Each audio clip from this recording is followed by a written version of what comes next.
Boa noite, estamos de volta ao encerramento desse primeiro dia, Conexões 2021, a nova era da complexidade.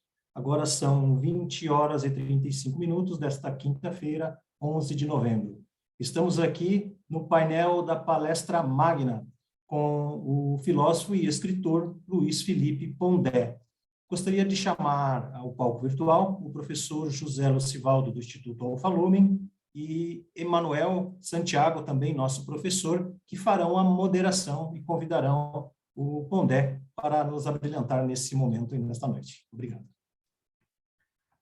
Boa noite a todos, né? Boa noite, é um prazer, né, fazer o encerramento, juntamente aqui com o professor Emanuel. Então, eu rapidamente passo a palavra para o professor Emanuel, para que ele possa trazer o nosso convidado. Boa noite a todos, sejam todos muito bem-vindos, né? E aqui as informações sobre o nosso palestrante. Luiz Felipe Pondé, filósofo, escritor, ensaísta e palestrante, é pós-doutorado em epistemologia pela Universidade de Tel Aviv, vice-diretor da Faculdade de Comunicação da FAAP, onde também é professor de filosofia, e na PUC São Paulo, onde ministra as aulas de ciências da religião.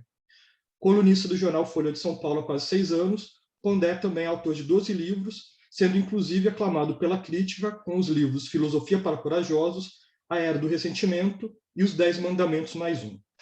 Pondé, recentemente, também foi coautor do livro Verdades e Mentiras, Ética e Democracia no Brasil, junto com o renomado jornalista Gilberto de Menstein e Mário Cortella, educador e filósofo brasileiro. Na obra, os autores destrincham os sistemas democrático e político que se instauraram no país e, de forma muitas vezes divergentes, tentam fomentar uma solução possível para o turvo cenário atual do Brasil. Então, eu agradeço muito a presença do Luiz Felipe Pondé, agradeço em nome do Instituto Alfa Lumen e chamo-o para proferir as suas palavras. Boa noite a todos. Eu agradeço mais uma vez esse convite, a segunda vez que eu encontro com vocês. Parabéns pelo trabalho que vocês realizam, né? Pelo esforço e pela realização em si, de sempre buscar trazer o que a gente pode chamar de uma inteligência um pouco mais complexa, um pouco mais sofisticada para o ambiente da educação, que a gente sabe é um ambiente bastante precário. Aqui no Brasil, mas não só no Brasil, é sempre um tema recorrente, um problema recorrente. Para começo de conversa, a ideia de educar crianças e jovens de forma sistemática e formal é uma coisa muito nova na experiência da espécie Homo sapiens, muito nova. Nós somos uma espécie que tem aí alguma coisa como cerca de 200 a 300 mil anos, né? Alguns até falam em 400 mil anos, e, portanto, a ideia de educação formal e sistemática começou ontem, ou na última hora, se a gente for pensar. Por que esse fato, eu acho que esse fato é importante trazer à tona? Porque mesmo quando a gente está pensando em tecnologia, ou pensando em inteligência artificial, ou qualquer coisa que cada vez mais se impõe como a realidade, inclusive do ponto de vista da formação formal em educação, né? Formação formal institucional, a verdade é que nós temos uma história muito mais antiga do que essa. E recentemente saiu um livro nos Estados Unidos que se chama, recentemente, de fato, a edição do Kindle já havia saído há coisa de uns 2 meses atrás, mas o impresso acabou de sair, que é um livro que se chama, numa tradução direta, Guia do Caçador-Coletor para o século XXI. É um título irônico, mas o que o livro tenta apontar, através de uma série de referências, os autores um casal, eles são um casal de biólogos evolucionistas, né? Apontando, recomendo a leitura, inclusive para quem se preocupa com educação, apontando como os avanços e a velocidade, a aceleração do que aconteceu nos últimos 200 anos, que foram muito atípicos, ou 300 no máximo, e se pensarmos as últimas 2 décadas, né, do século XXI, a gente entrando aí na terceira década, são muito atípicos. A gente não pode perder isso do nosso horizonte quando a gente está pensando de modo complexo. A gente não pode ceder, por exemplo, às vezes, às ilusões do marketing, que tem se transformado num grande narrador da experiência humana no século XXI, como se nós não fôssemos uma espécie pré-histórica, adaptada, inclusive fisiologicamente, ao ambiente que não é este, e que muitas vezes a gente segue como um cometa completamente desorientado, achando que a gente tem controle absolutamente de tudo, porque nós sabemos manipular computadores ou celulares, ou mesmo inteligência artificial. Isso me lembra, recentemente, quando eu me ocupava, bem recentemente mesmo, estudando um livro que tem toda uma parte dedicada ao sistema educacional americano da segunda metade do século XIX, certo? Segunda metade do século XIX. Eu estava à caça de um autor específico, um dos fundadores da economia política, o Thorstein Veblen, né? Eu acabei fazendo uma incursão na sociologia do conhecimento, que estuda especificamente a formação que a geração dele teve, né? E nesse processo, eu descobri, por exemplo, que a ideia de trilhas educacionais, que são muito discutidas hoje no Brasil, é uma ideia que, no mínimo, nasceu em meados do século XIX nos Estados Unidos. Exatamente, tracks, né?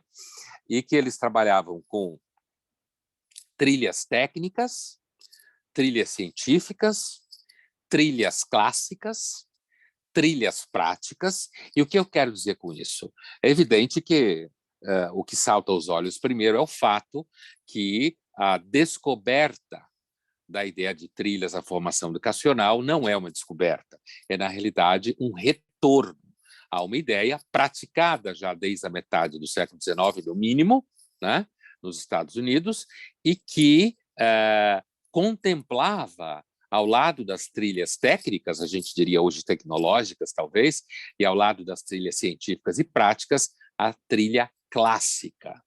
Essa trilha clássica reunia, evidentemente, autores clássicos que, naquele momento, eram principalmente os autores gregos e romanos, especificamente lidos em original, né?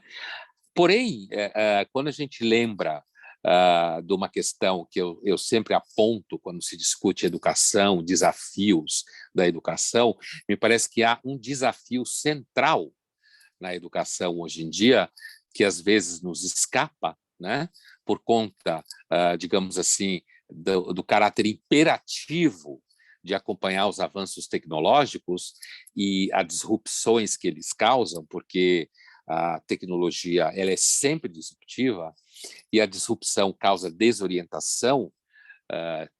Precisamos sempre lembrar o que eu acabei de dizer, nós somos uma espécie pré-histórica fisiologicamente e da sua estrutura psicológica também, né? Tentando sobreviver ao mundo que anda na velocidade da luz, quase. Eu lembro aqui da referência a um autor francês chamado Tocqueville, muito famoso pelo seu clássico Democracia na América, né?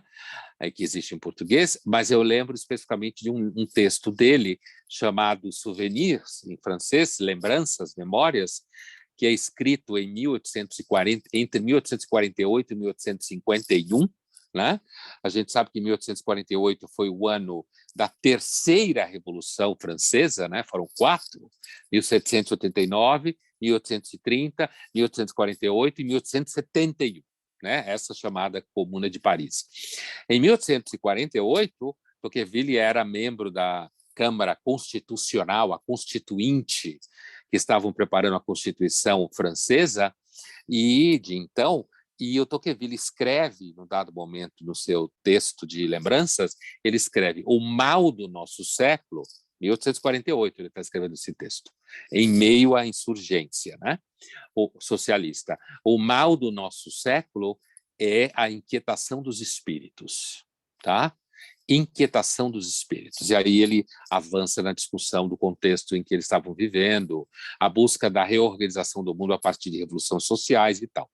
A inquietação dos espíritos, que é uma característica que, então, ali ele percebe por conta da desorganização do ancião regime, do antigo regime, e o surgimento da demanda democrática, que ele havia conhecido em 1831, nos Estados Unidos, quando ele ficou lá 9 meses, a partir do que ele escreveu o seu diário de bordo, que ficou conhecido como Democracia na América, o Tocqueville percebe uma instabilidade política e social. Ele era um filósofo social e político, né? Um jurista de formação, e ele percebe que ali há um processo de desorganização dos mecanismos de soberania e um processo de desorganização social como um todo na França e o experimento americano que ele tinha ido conhecer antes, né? Porque ele estava muito interessado, porque ele entendia que aquilo era o futuro, né? Mas ele entendia que aquilo era o futuro não como alguém hoje pensaria quando o marketing enuncia o século XXI como se fosse uma espécie de processos disruptivos contínuos que não criam nenhuma forma de mal-estar e nenhuma forma de inquietação. Então, eu apontaria, eu acho que a referência que o Tocqueville faz com relação ao século XIX, dizendo que é o mal do século dele, né, o século XIX, como o século da inquietação dos espíritos, que essa inquietação permanece entre nós, né? Ela permanece entre nós porque não só por conta de todos os percalços, mais recentemente, da própria pandemia, que na época eram epidemias muito comuns e corriqueiras, né? O tempo inteiro acontecendo no mundo, inclusive na Europa, mas uma inquietação que vai além da desorganização política, mas que é uma espécie de contínuo na modernização. Então, a primeira coisa que eu gostaria de apontar é essa característica de inquietação, de ansiedade, que, no caso da educação, se desdobra num quadro fenomenicamente identificável para aqueles que trabalham com educação, né? A minha experiência universitária, há 3 anos, criei um laboratório na PUC aqui em São Paulo, laboratório de política, comportamento e mídia, de pós-doutorado só, e é isso que eu me dedico nos últimos 3 anos, e a gente tem muita pesquisa de comportamento, né? E dentro dessa pesquisa de comportamento aparece, como todo mundo sabe que transita pelo terreno, aparece, então, esse estado de inquietação e sentimento de desorientação. Portanto, eu diria que a sensação de que vivemos num mundo em desorganização não é nova, né? O mundo sempre esteve num estado de desorganização contínua. Com o surgimento da modernização, esses processos de realocação de cadeias produtivas, recriação de cadeias produtivas, invenção da educação formal que a gente conhece, tal como a gente conhece hoje, esses processos, eles foram se acelerando, e nos últimos 20 anos se aceleraram de forma ainda mais radical, contra um fundo contínuo da experiência modernizadora, que é uma experiência de disrupção de comportamentos, de disrupção de formas sociais que se repetiam ao longo de séculos e milênios, sem muitas transformações. Então, se ao mesmo tempo a constatação histórica desse fato, né, num olhar um pouco de longa duração, esse conceito do historiador francês Fernand Borodel, longue durée, que eu acho importante para a modernidade, para o mundo contemporâneo, porque ele tem memória curta. O mundo contemporâneo tem memória curta. Na mesma medida que a gente começou a construir a própria consciência histórica moderna e os estudos históricos formais, na era contemporânea a gente tem a impressão clara que o mundo começou com o primeiro iPhone em julho de 2007. Os jovens, com certeza, pensam isso. Os pais que querem refundar o mundo a partir dos seus filhos, muitas vezes deprimidos, melancólicos, com dificuldade de enfrentar a vida do dia a dia, também pensam isso. Recentemente, eu via uma fotografia, um comercial, numa revista muito importante inglesa, The Economist, que data do século XIX, uma das revistas de maior credibilidade do mundo, em que, nessa revista, tinha um comercial de uma marca muito conhecida, que eu não vou citar, de produtos tecnológicos, né? Em que tinha uma mulher grávida, que é uma raridade hoje em dia, no extrato social médio para cima, né? Porque os filhos e os jovens se transformaram em ônus, não são mais vistos como bônus, inclusive porque com a emergência da industrialização e da profissionalização das funções, a agricultura foi se esvaziando e os filhos deixaram de ser braços, né? E os filhos passaram a ser, inclusive, um peso, principalmente para as mulheres em processo de formação. Então, os filhos e os jovens vão se tornando cada vez mais coisas raras. Por quê? Porque são muito caros, né? E porque atrapalham a carreira profissional das mulheres, principalmente.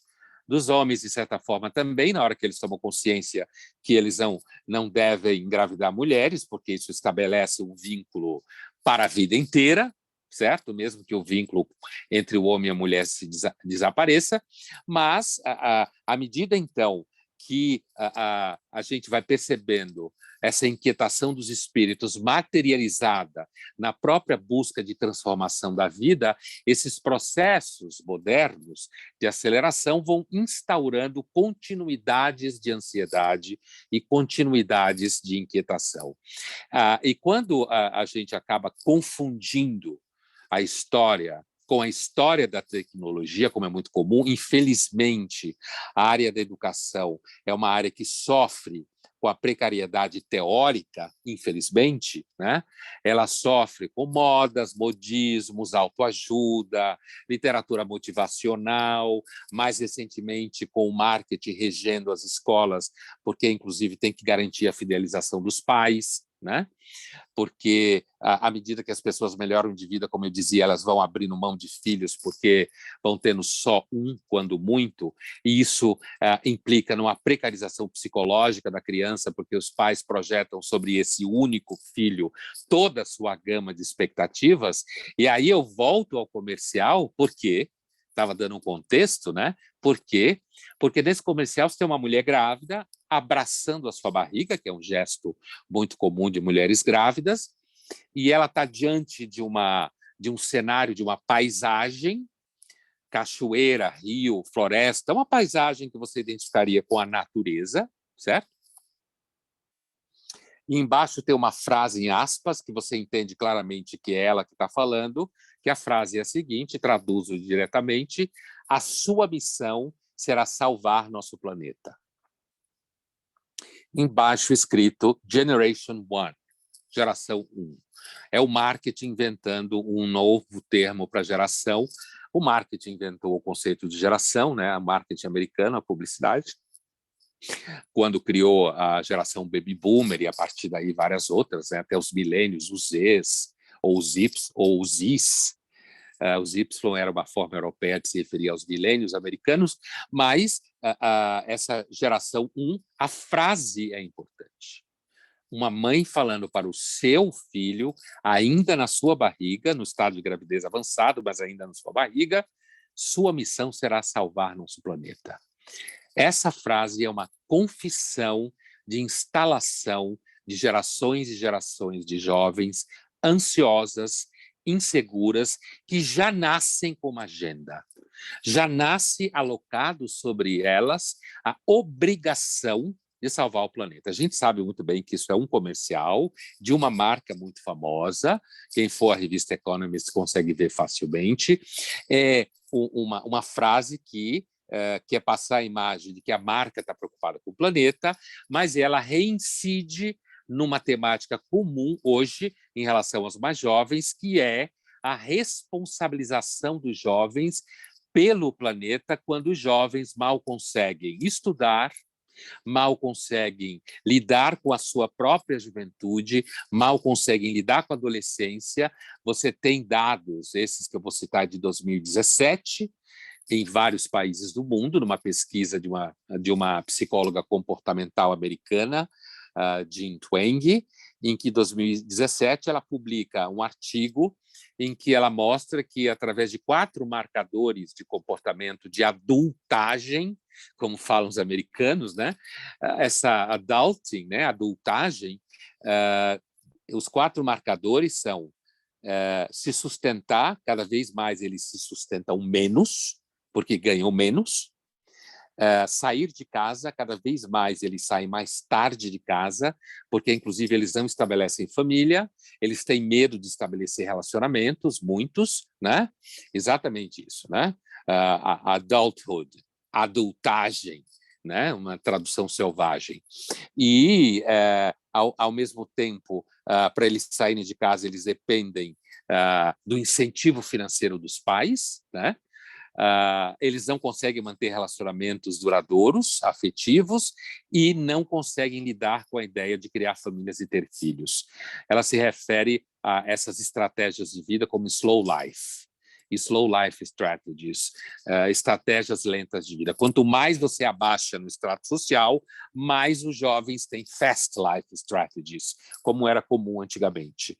As meninas engravidam mais rápido, têm filhos mais rápido, os jovens começam a trabalhar mais cedo, têm menos educação formal, né? Menos tempo de educação formal, e aí você tem um vínculo entre educação formal, institucional, e diminuição de vínculos afetivos, ou mesmo do que a gente pode chamar de processo de construção de adultagem.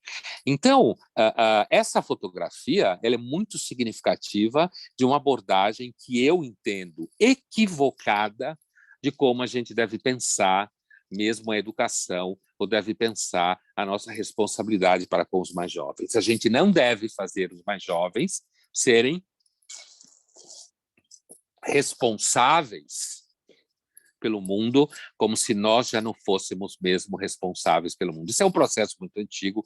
Na realidade, tem um historiador americano já falecido, muito importante, chamado Christopher Lasch, que escreveu um clássico em 79, publicado, chamado Cultura do Narcisismo, 1979, portanto já vai tempo, em que ele já identificava naquele momento, na cultura americana, uma redução da capacidade de responsabilidade dos mais velhos em relação aos mais jovens, e ele citava textualmente professores e pais, né?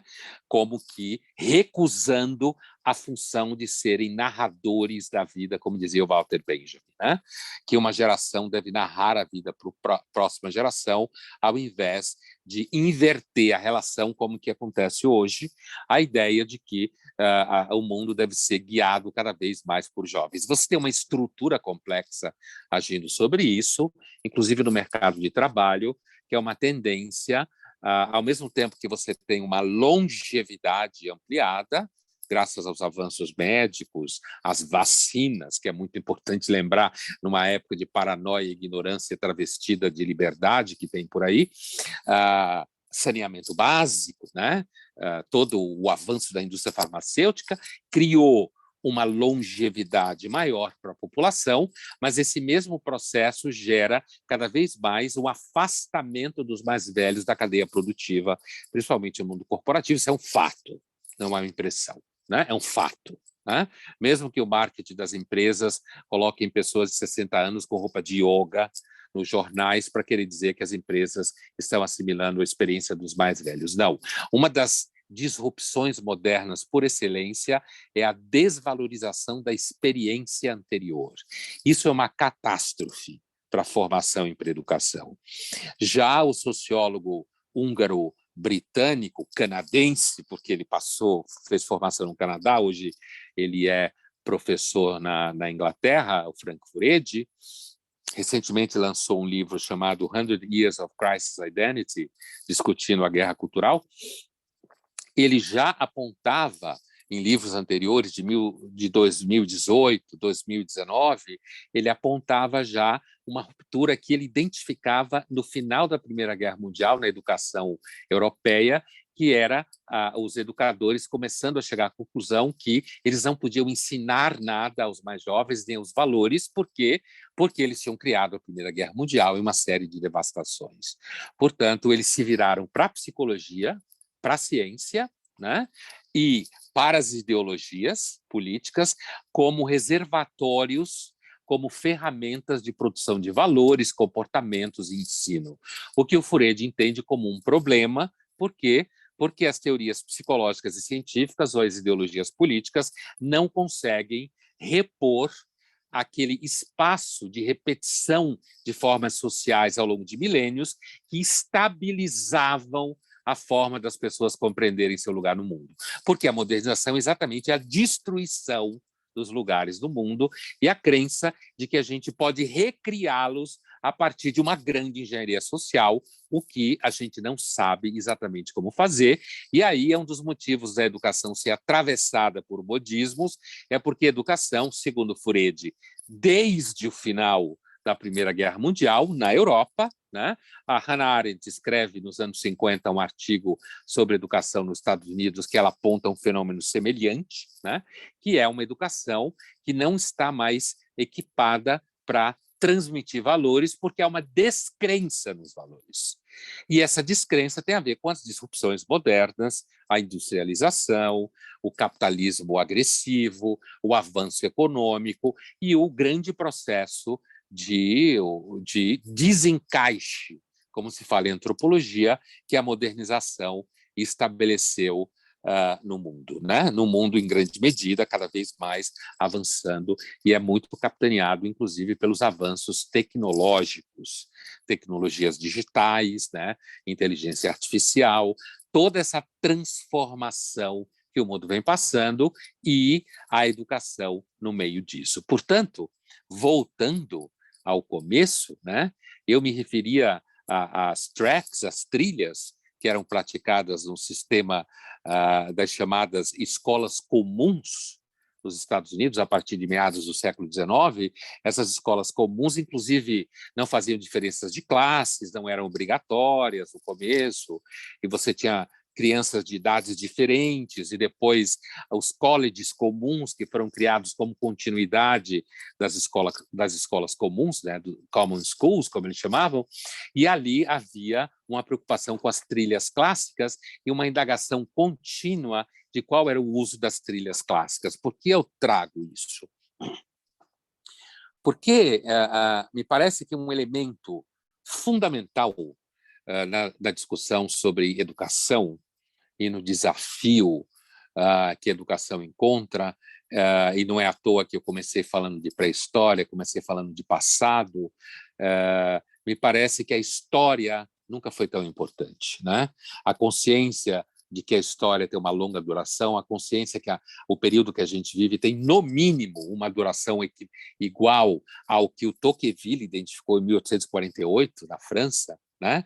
Ou seja, o fato de que havia ali uma inquietação dos espíritos, como ele fala, como o mal do século XIX, essa inquietação dos espíritos busca formas e fórmulas para resolver a inquietação. Essa inquietação não vai passar. Essa experiência de ansiedade estrutural não vai passar.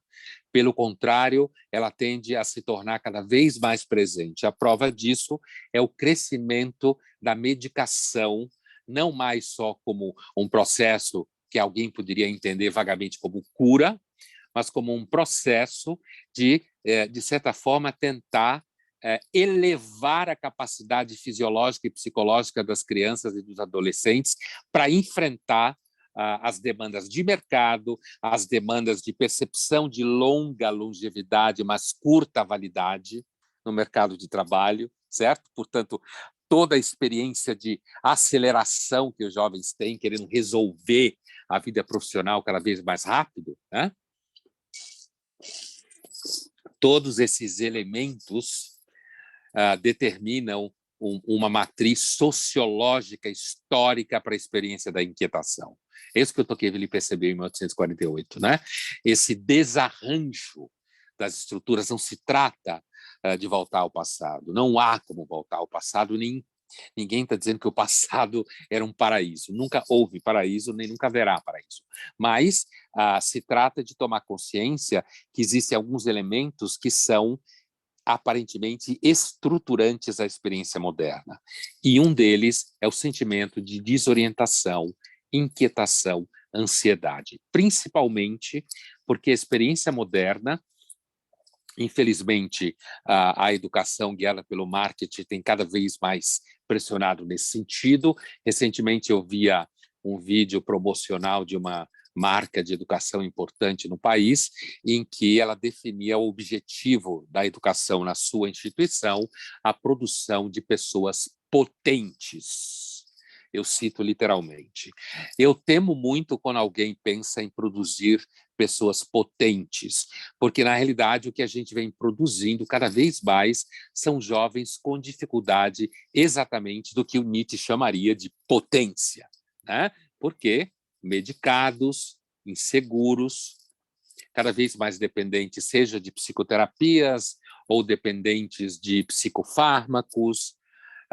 Portanto, não é à toa que o sociólogo alemão em atividade, Wolfgang Streeck, traduzido no Brasil, tem obra traduzida no Brasil, em que ele fala, nascido em 1948, né, em atividade agora, com 70 e poucos anos, em que ele diz que seguramente uma característica até meados do século XXI é o crescimento da medicação como ferramenta para se trazer, né, para se colocar como uma espécie de prótese na fisiologia, uma prótese na própria estrutura psíquica dos mais jovens, para que eles consigam enfrentar as demandas.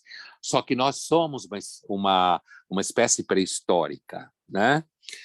Nós somos uma espécie do Alto Paleolítico, 200, 300 mil anos atrás, com a mesma fisiologia.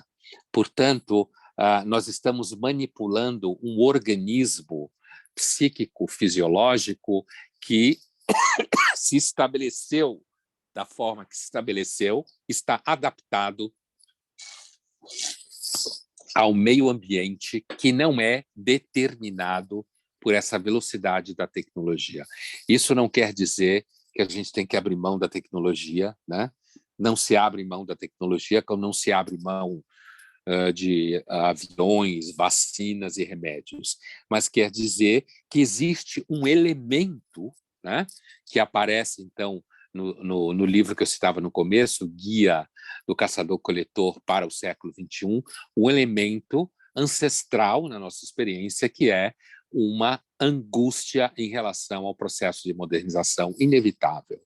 E essa angústia se manifesta cada vez mais em que nós achamos que nós podemos controlar tudo.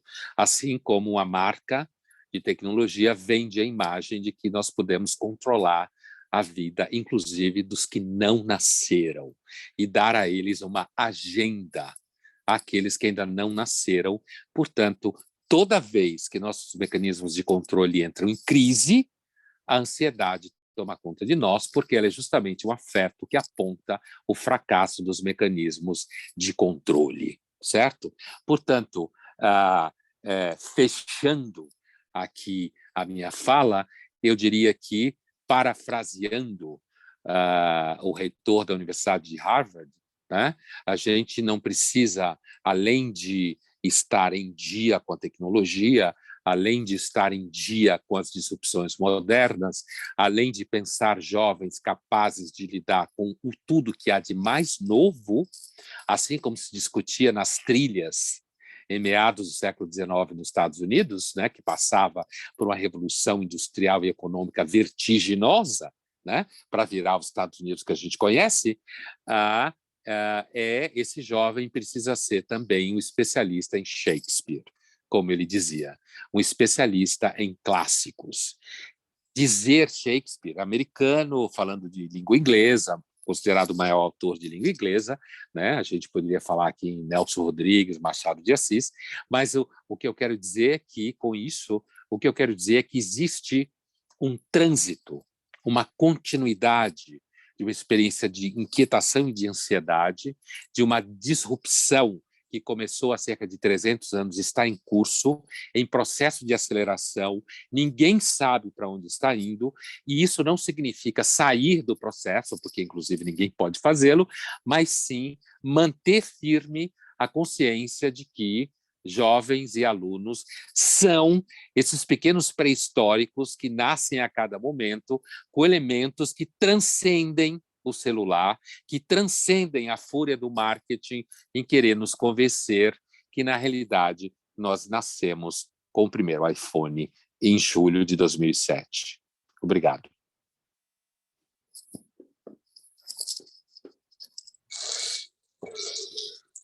Obrigado. Obrigado, Luiz Felipe Pondé. Parabéns. Muito obrigado. Muito gostoso te ouvir. Poderíamos continuar ouvindo aqui. Eu estou aqui até, né, pensando tanta coisa aqui depois do que você falou. Eu queria falar, né, enfim, nas minhas inquietações aqui que você provocou, né, eu diria que o Tejo é mais belo que o rio que corre pela minha aldeia. Mas o Tejo não é mais belo que o rio que corre pela minha aldeia, porque o Tejo não é o rio que corre pela minha aldeia. Eu fiquei pensando aqui, Pondé, me permita falar dessa forma, né? Que quando nós revisitamos, né? Você estava falando em revisitar as trilhas serem algo antigo, nós sempre esperamos trazer o frescor necessário para as mudanças. Movimentos antropofágicos, movimento de arte moderna de 22, só para brincar um pouquinho, foram no passado e trouxeram sempre novidades, utilizaram essas novidades de uma maneira a modificar o seu presente e, com isso, implicar em mudanças no seu futuro. Não se abre mão da tecnologia. Eu tive a oportunidade de ter um professor, né, chamado Nilson José Machado, educador também da USP, e o Nilson falava sobre dados, tecnologia, sobre a quantidade de informação gerada, sobre quando surgiu a televisão, o impacto que tinha a televisão, e todo mundo achando, será que as aulas vão ser dadas todas pela televisão? Mais tarde a internet, será que tudo vai ser pela internet? Agora, né, nós vivemos de novo esse momento, e os modismos, as mudanças que vão acontecendo, sim, não se abre mão da tecnologia, mas esse momento que nós passamos, complexo, ele interfere de alguma maneira na sequência do que nós estamos vendo. A gente, né, no Instituto Alfa Lumen, tenta trabalhar, né, sempre olhando para essa complexidade, trazendo possibilidades com projetos que mesclem muitas oportunidades para que os jovens tenham contato com ações de responsabilidade social, pensar no meio ambiente. Essa busca pelo anterior, pelo o homem que tem contato com a natureza, a Nuri, né, nossa diretora, adora revestir, digamos assim, toda a nossa parte externa lá com meio ambiente, com plantas e tudo mais, para que a gente volte ao anterior, se reconecte ao ser mais interior que nós temos, e buscamos, sim, trabalhar com a criança, né, dando responsabilidades. Claro, eu estou falando de uma maneira muito mais simples do que você está falando, mas de ligar e respeitar a geração anterior. Então, um exercício que nós fazemos, por exemplo, é que as crianças limpam as salas. Claro que no período da pandemia tivemos que tomar cuidado com isso, mas eles revezam, cuidam da limpeza, valorizam as pessoas desde mais, né, de todas as funções, que todas as funções são importantes e acabam sendo também educadores ali no meio. O que eu queria te perguntar, né, só para dar início, para a gente começar a brincar, né, nessa disruptura moderna, como você falou, essa valorização, aí a gente tenta fazer o contrário, nessa valorização da geração anterior, mas a gente sai um pouco diferente do que estávamos antes, do que temos agora. Esse panorama complexo tem que nortear um pouco as nossas vidas para que nós possamos ir adiante na educação. Como você, assim, você gostaria de fazer perguntas, eu diria perguntas, nos deixar perguntas inquietantes, como que você acabou de falar, para que a gente possa estar refletindo sobre a educação e esse novo momento que a gente vive ou não vivemos um novo momento? Como você vê como filósofo? Obrigado pelo comentário e pela pergunta. Olha, a Semana de 22, uma experiência artística super vinculada ao momento que se vivia, inclusive a um certo encantamento com a disruptura moderna, né? A gente sabe que São Paulo, a Semana de 22 é um fenômeno, antes de tudo, paulista. Inclusive, os cariocas costumam até brincar, às vezes, que aqui em São Paulo a gente dá muito valor à Semana de 22, enquanto que no resto do Brasil não se dá tanto valor assim. Mas ela é seguramente icônica nesse sentido, né? E São Paulo é a cidade mais moderna do Brasil, sem dúvida, que apresenta todas as grandes características e todos os grandes problemas de grandes conglomerados urbanos, né, industrializados, e bem dentro do sistema capitalista. Pois muito bem, nós não vivemos o mesmo momento da chamada primeira modernização ou segunda modernização, em que a gente pode descrever, por exemplo, o período do início do século XX, que ainda era, apesar do grande impacto que foi a Primeira Guerra Mundial, ainda não havia acontecido a Segunda Guerra Mundial. Então, o que eu estou me referindo às guerras, porque a modernidade ela não se encontra no mesmo lugar que ela se encontrava antes do Titanic ou mesmo antes da Primeira Guerra Mundial. A modernidade se encontra hoje no momento, já muito mais adentro do processo disruptivo, mas a gente permanece, de alguma forma, encantado com a ideia do novo, né? E o que eu estou dizendo é que assim, o novo existe, mas existe sempre atravessado por alguma coisa que é muito maior do que o novo. Quando eu falava no final da minha fala que cada criança que a gente recebe, ou cada jovem que a gente recebe, é um pequeno pré-histórico, certo? Ele podia estar correndo pelo planeta há 100 mil anos atrás, sendo igualzinho ao que ele é, certo? Esse elemento que é tão importante à medida que as análises via darwinismo vão se aprofundando e a gente vai conseguindo se libertar de todos os preconceitos que tem em relação a esse tipo de análise, que não tem nada a ver com darwinismo social e essa gama de ignorâncias que circulou por aí, né? A gente vai percebendo que há um novo, mas esse novo não é plenamente novo. E eu entendo que eu entendo essa complexidade justamente com essa capacidade de perceber que há elementos novos, há elementos disruptivos, mas a disrupção enquanto tal é vivida como uma angústia, é vivida como uma desorientação. Então, não se trata de educar para a felicidade, trata-se de educar para uma experiência que é uma experiência de uma espécie que é muito antiga e está vivendo momentos que ela não está adaptada a viver esses momentos. Olhada numa chave darwiniana, nós não estamos adaptados à modernização. Ela é muito recente e nos últimos 20 anos ela assumiu uma violência e parte do que a gente está vivendo pode ser muito bem olhado a partir da psicologia evolucionista, que eu não estou querendo fazer aqui propaganda da psicologia evolucionista, não é isso?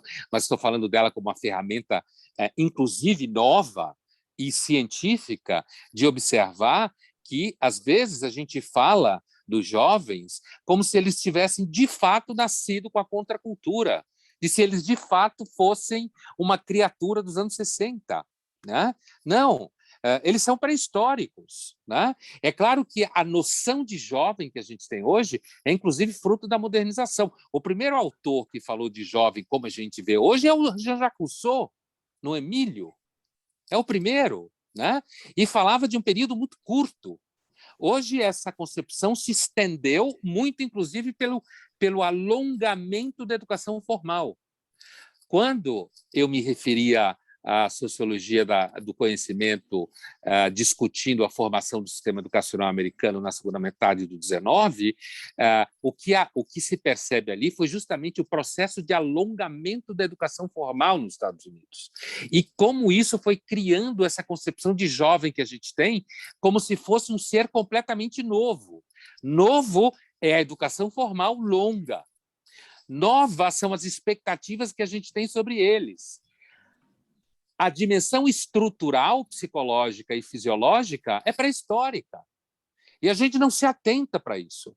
A gente acha que nasceu agora com o celular, na época do século XIX, com a máquina a vapor. Quer dizer, você tem... E é claro, porque a concepção de geração é impactada diretamente pelos avanços técnicos e pelo avanço do capitalismo moderno, que foi gerando conhecimento, gerando alongamento da educação formal, demanda sobre essas pessoas que a gente chama de jovens, mas que, na verdade, são pessoas que os jovens não estão adaptados a ficar dentro de uma sala de aula tanto tempo, sentados, né? Então, o que eu quis apontar é o caráter experimental da educação. A educação é uma coisa muito nova. Ela, sim, é muito nova, com certeza. A relação entre ela e o Homo sapiens é muito recente. O Homo sapiens está mais acostumado com epidemias do que com sistemas educacionais, certo? A gente está mais adaptado a epidemias. Agora, eu queria dizer uma palavrinha última sobre essa questão que você se referiu à epidemia. A pandemia, a gente está vendo, quem trabalha com escola, a dificuldade da aula híbrida, como ela não tem funcionado no chão da sala de aula, porque o aluno presencial se impõe ao aluno à distância, né? Ele se impõe, né? E que muita gente não está querendo voltar para a vida presencial, tem preguiça, tem medo, preguiça, a vida se tornou mais fácil num certo aspecto, a ideia de não ter que se deslocar, de ter que enfrentar tanto trânsito. Então, eu diria, a epidemia não é uma experiência nova. A humanidade já teve milhares de epidemias, né, e piores do que essa. O que é novo nessa epidemia é justamente o suporte técnico que a gente teve para enfrentá-la. O suporte de mídia, e às vezes atrapalhando, inclusive, a epidemia. O uso político já aconteceu em outras epidemias, inclusive na gripe espanhola, né? Esse vai e vem da política em relação à própria epidemiologia, mas o novo é o espaço tecnológico, o avanço da tecnologia, inclusive na educação. Isso foi uma experiência nova, né?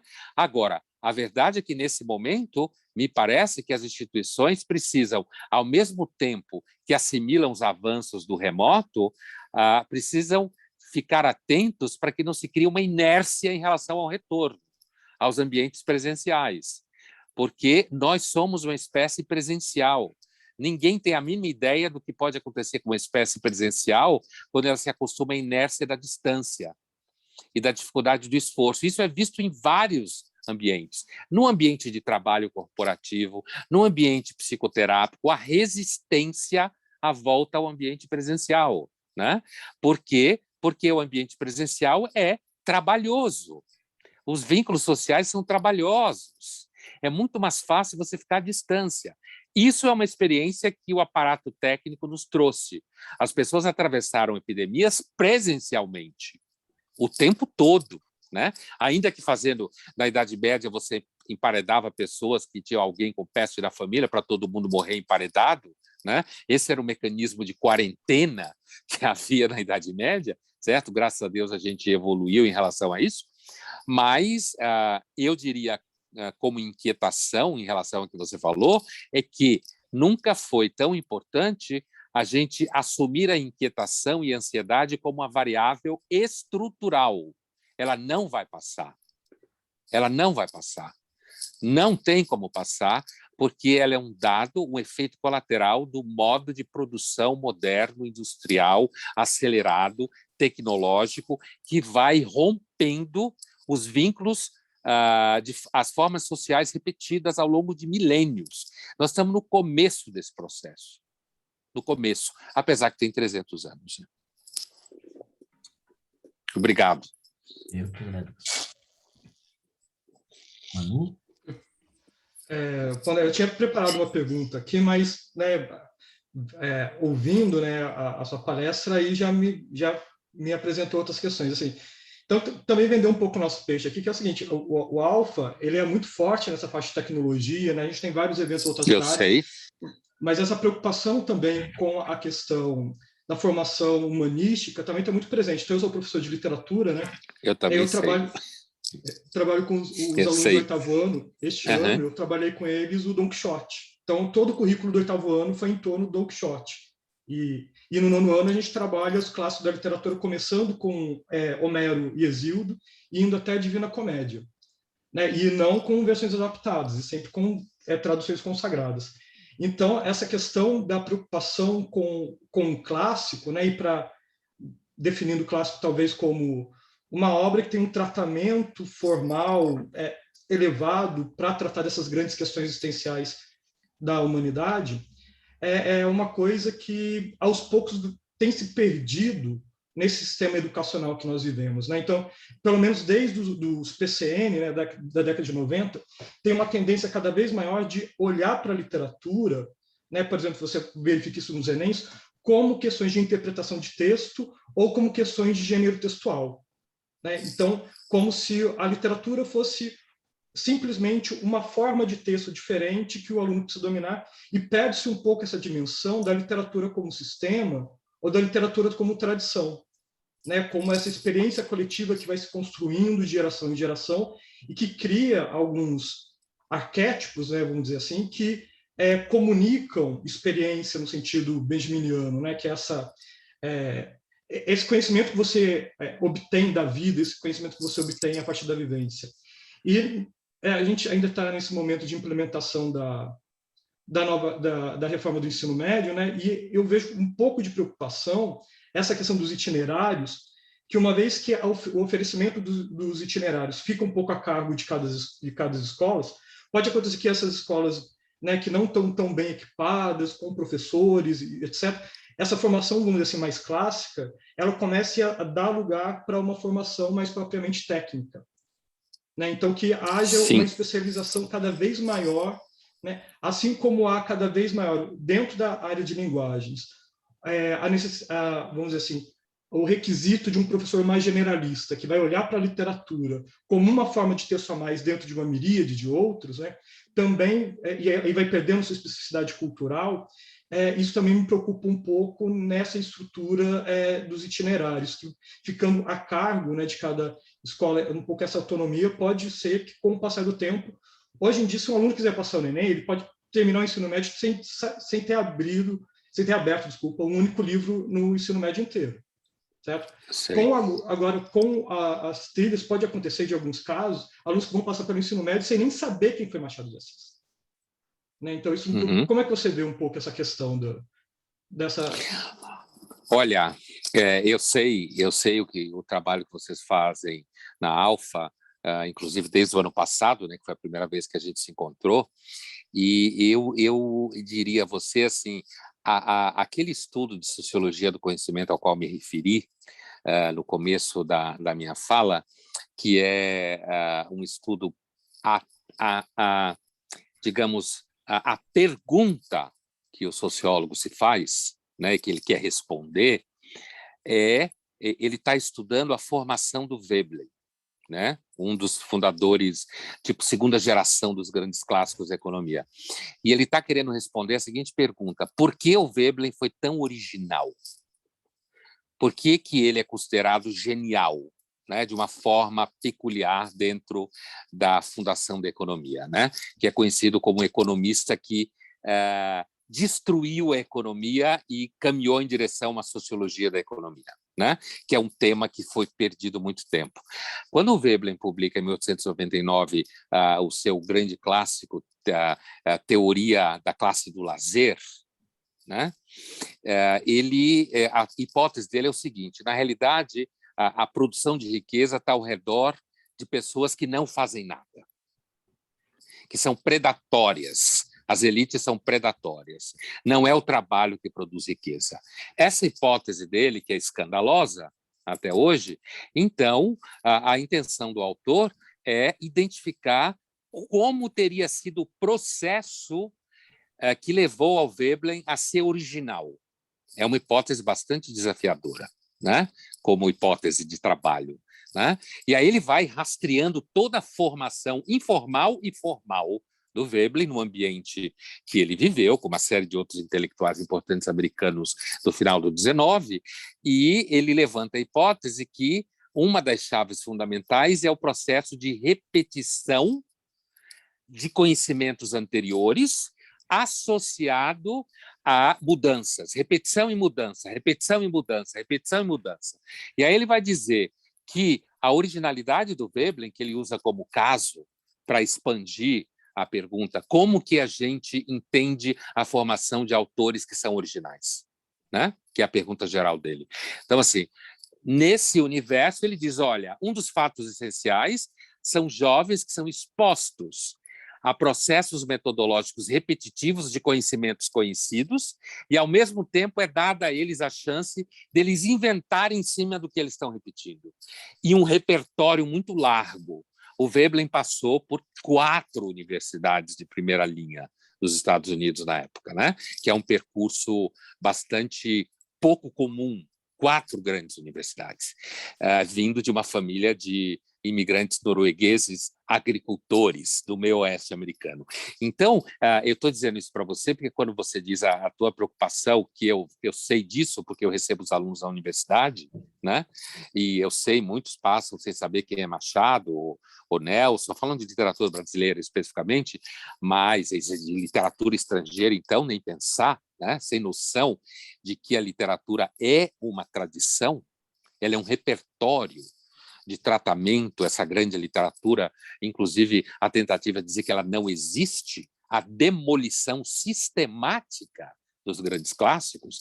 Eu entendo, Emanuel, que os clássicos são um elemento fundamental na produção de inteligência, porque eles apresentam justamente a repetição de temas, e às vezes, inclusive, de formas, e que cada vez que você vai avançando neles, essa repetição vai trazendo elementos novos. E você, quando lê com os alunos, você introduz um elemento novo quando você está interpretando e analisando, entrando em contato. Quando você lê Pais e Filhos, do Turgenev, por exemplo, escrito entre 1859 e 1862, você está vendo ali um livro que está descrevendo um jovem russo desse período em que o jovem está identificado com as ciências naturais e o evolucionismo.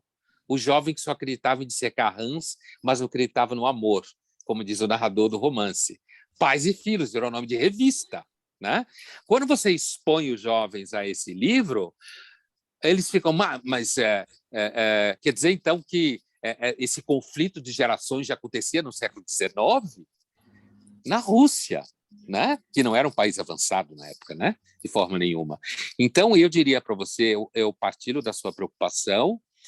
Eu acho que, principalmente quando a gente se ocupa e a gente se preocupa com criar no Brasil um ambiente para receber alunos que se diferenciam de alguma forma, que são capazes de produzir uma diferenciação, que lidam com o repertório de uma forma original e ampla, que, portanto, tem um potencial fundamental, a gente precisa expor esses alunos justamente essas ferramentas de repetição e mudança, porque essas ferramentas dão para eles o ambiente para desenvolver uma potência que está neles, gerar o ato, como diria o Aristóteles, né? Eles têm potência para gerar o ato. E nesse processo é necessário reconhecer que os clássicos, por isso eu trouxe essa ideia do conhecimento antigo, digamos assim, ou ancestral, ele é uma ferramenta da inteligência, e não só a especialização técnica. O que você fala, eu sei que existe nessa ideia dos itinerários, que também está nas universidades e nas escolas, é a tendência a uma especialização cada vez mais precoce.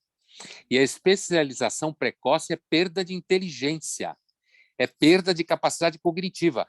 O Homo sapiens sem uma cognição sofisticada é uma ave sem asa.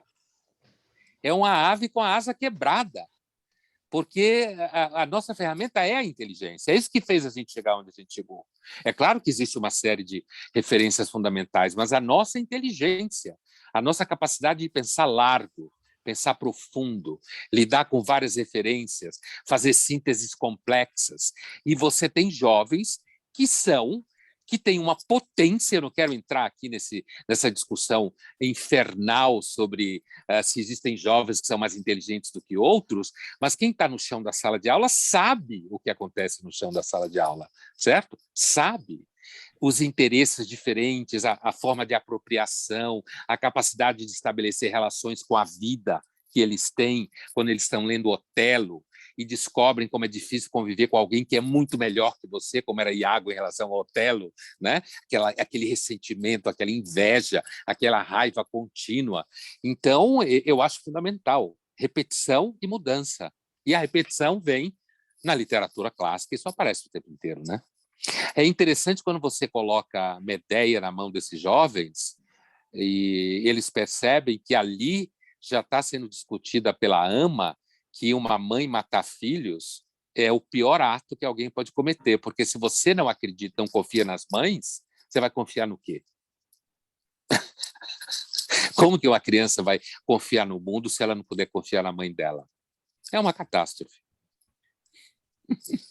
Muito obrigado, Pondé. E também, para exemplificar isso, né, essa questão, que basta pensar que o Mark Zuckerberg, né, que é o criador do Facebook, a formação dele é em clássicos e a Eneida de Virgílio foi o objeto de estudo dele na graduação dele, né?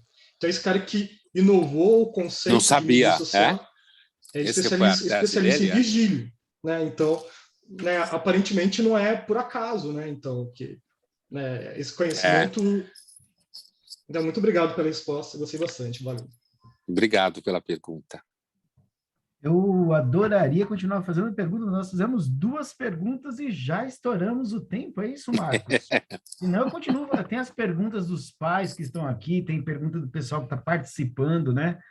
Também da palestra.